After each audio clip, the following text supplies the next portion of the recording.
Welcome. I'm Karen. This is Josh. We're here at Physio FX.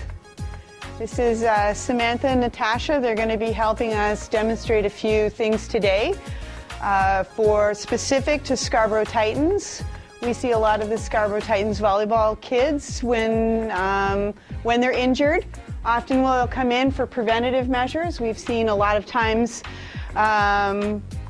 the athletes will come in at the recommendation of the coach. Coach might be concerned about the potential for a shoulder injury. They might identify the potential for a knee injury and have recommended that the athletes come in for an evaluation here. I am a physiotherapist. We have physiotherapists, we have chiropractors, massage therapists, and naturopaths that work here.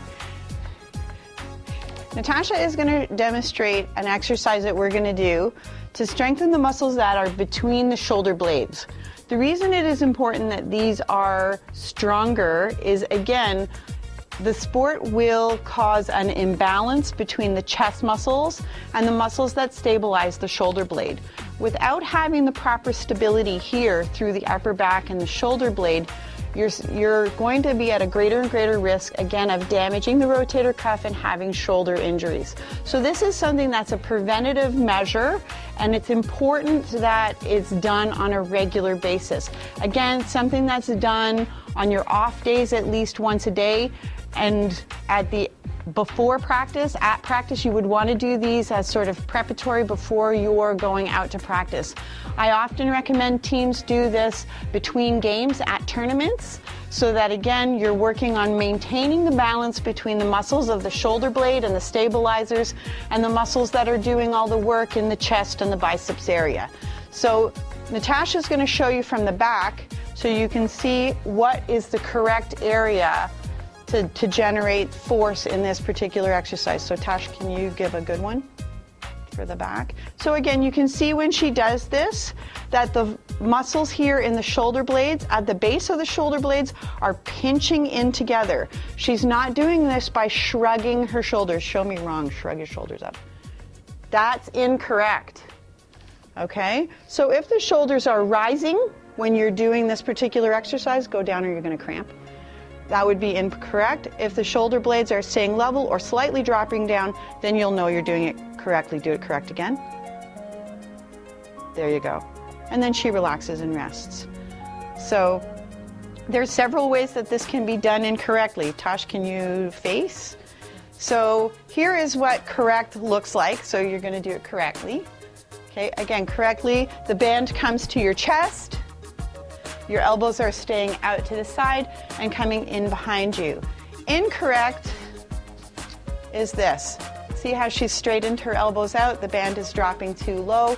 This is an incorrect move. This is working more of the triceps, and she's not going to focus the activity on the shoulder blade as she should. Okay? Thank you, Tash. How to stretch out the middle part of your back, which is called your thoracic spine. In a lot of cases, this is very stiff. You'll notice that the thoracic spine gets very stiff if someone's posture is very slouched forward like this. If their shoulders roll in, we want to stretch out this area of the spine. This ball is going to slide out from under. So Josh is going to demonstrate a great stretch. You can use your volleyball. This is better done with one of the dead volleyballs you have hanging around the house that's lost a little bit of air, but he's going to use a full-size one. So he's going to put the ball behind him, put his weight on the ball, hands up behind the back of his head, and he's just going to slide his bum forward until the ball hits the middle between the shoulder blades, put his bum back down, and he's going to lean back on that ball just like he's relaxing in the sunshine on a nice warm day. But you can see now as his back is arching over the ball, that's opening up his chest, and it's also helping to stretch out the spine, because we need that flexibility through the upper back in order to balance out the forces of forward pull that we get from practicing we get from hitting, blocking, penetrating, passing. Everything that we do in our sport has us in that forward position. Then you go home and what do? Throw your backpack on, you're sitting, you're studying. Everything has the chest tight and round it out. So we're working on stretching that in the opposite direction. This is something that I recommend everybody do every day, at least once a day, sometimes twice a day, definitely after practice, definitely after school before you tackle your homework. Thank you. So, thanks for coming out. If you have any questions, if something is feeling sore after practice, if something is feeling sore while you're at practice, my rule of thumb is always, if it doesn't go away within 24 to 48 hours after a match or after a game or after a practice, talk to your physiotherapist. Call us, feel free to call us at Physio FX and book an appointment. You can find out more about us on the website. Our website is www.physiofx.com on the screen below. We look forward to taking care of you and helping you with any of your issues. Thanks.